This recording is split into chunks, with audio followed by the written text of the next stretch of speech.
गणेश चतुर्थी का त्योहार आने ही वाला था। गणेश उत्सव मनाने की तैयारियां जोरों से चल रही थी। जहां भी देखो घरों और मंदिरों को सजाई जा रही थी।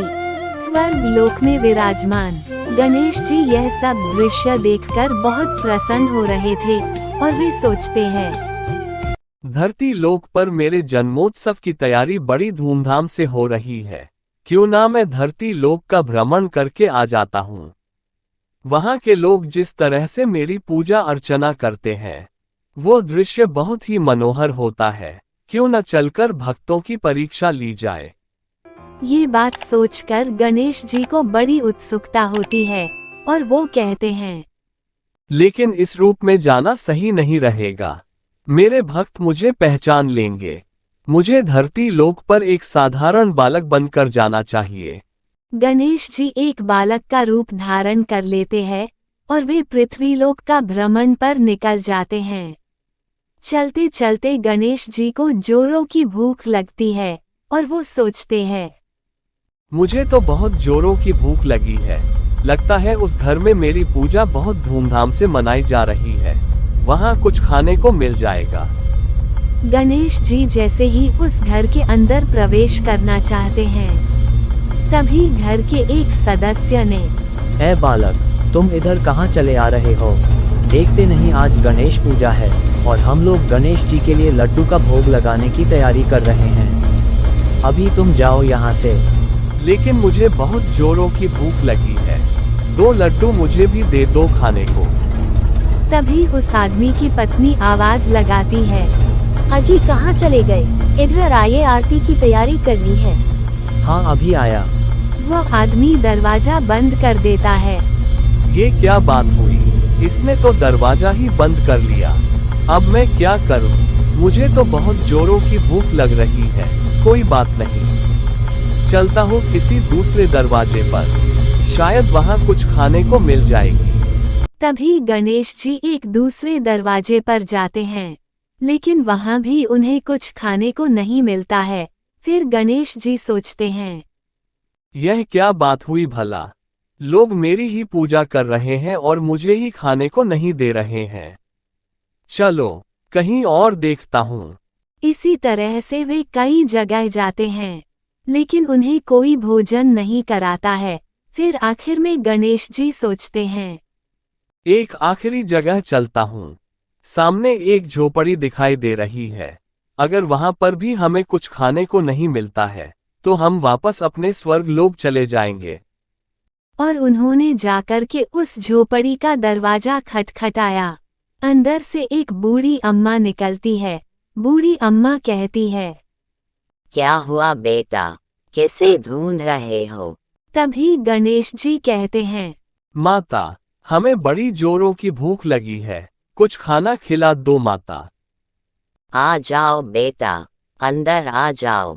अम्मा उन्हें कहती है, बेटा, मेरे पास खाने को तो कुछ नहीं है, लेकिन अभी अभी मंदिर गई थी तो मुझे वहां पर एक लड्डू और थोड़ी सी खीर मिली है। वही है मेरे पास। लो बेटा, ये लड्डू और खीर खा लो।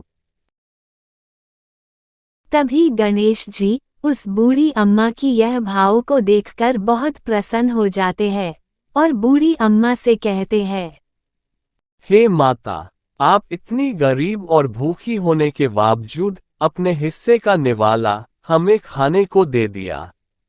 मैं आपके इस व्यवहार से बहुत प्रसन्न हुआ। बेटा, मेरा भी एक बेटा और बहू है, लेकिन उसने मुझे अपने ही घर से निकाल दिया है। इसलिए मेरी हालत ऐसी हो गई है कि भीख मांगकर खानी पड़ती है। तभी गणेश जी कहते हैं, हे माता, आपने अपने हिस्से का लड्डू और खीर मुझे खिलाया है, इसलिए मैं आपको भूखा कैसे रख सकता हूँ। जाओ माता, अपने घर से एक बड़ा सा बर्तन ले आओ। बूढ़ी अम्मा जाती है और वो बर्तन लाकर उनके पास रख देती है। लो बेटा, अब इस बर्तन का क्या करोगे तुम? तभी गणेश जी उस बूढ़ी अम्मा से कहते हैं, हे माता, तुमने बहुत दुख सहा है। अब तुम्हारे दुख की घड़ी समाप्त हो गई है। आज से तुम इस गांव में सबसे अमीर कहलाओगी। तुम बस देखती जाओ मैं क्या क्या करता हूँ। गणेश जी ने अपने आशीर्वाद से उस बड़े से बर्तन को लड्डू से भर दिए। फिर कहते हैं, माता, आपके घर में जितने भी बर्तन है सब ले आओ। गणेश जी ने सारे बर्तन को खीर और लड्डू से भर दिए और उन्होंने जिधर जिधर हाथ घुमाया उधर सोने चांदी की ढेर लग गई। उनकी टूटी फूटी झोपड़ी एक आलीशान महल में बदल गई। बूढ़ी अम्मा ये सब देखकर हैरान थी, पर उसे बहुत खुशी हो रही थी। तभी अम्मा हाथ जोड़कर गणेश जी से कहती है, हे प्रभु, आप कौन है? कृपया करके अपना असली रूप का दर्शन कराए। तभी गणेश जी अपने असली रूप का दर्शन कराते हैं और वहां से अंतर्ध्यान हो जाते हैं। इधर बूढ़ी अम्मा पूरे गांव में घूम घूम कर सभी गांव वासियों को निमंत्रण देती है। अरे बेटा, आज मैं भी गणेश जी को खीर और लड्डू का भोग लगाई हूँ, तो मेरे घर पर प्रसाद खाने के लिए आ जाना। बूढ़ी अम्मा जब गांव में घूम घूम कर सभी को निमंत्रण दे रही थी, तो कुछ लोग उसका मजाक उड़ाते हैं और कहते हैं, अरे अम्मा, आपका तो खुद खाने का ठिकाना नहीं है। आप खुद ही किसी न किसी से मांग कर लाती हो तो खाती हो।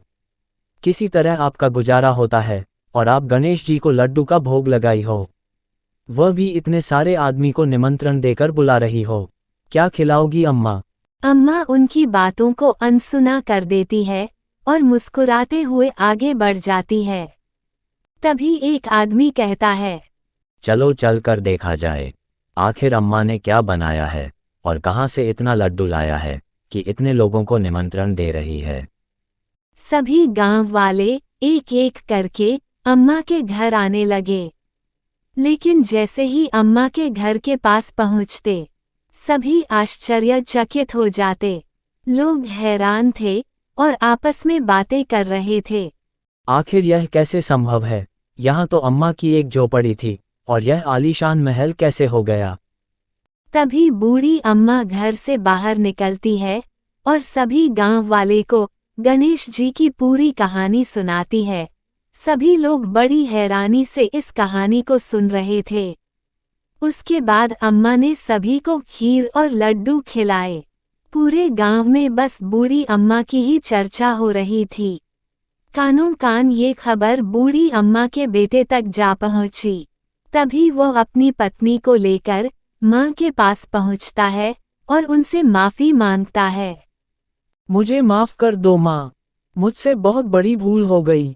जिस उम्र में मुझे आपकी सेवा करनी चाहिए, आपको सहारा देनी चाहिए, उस उम्र में मैंने आपको अपने से अलग कर दिया। मैं वादा करता हूँ, अब से मैं कभी अलग नहीं होऊंगा। बूढ़ी अम्मा ने उसे माफ़ कर दिया।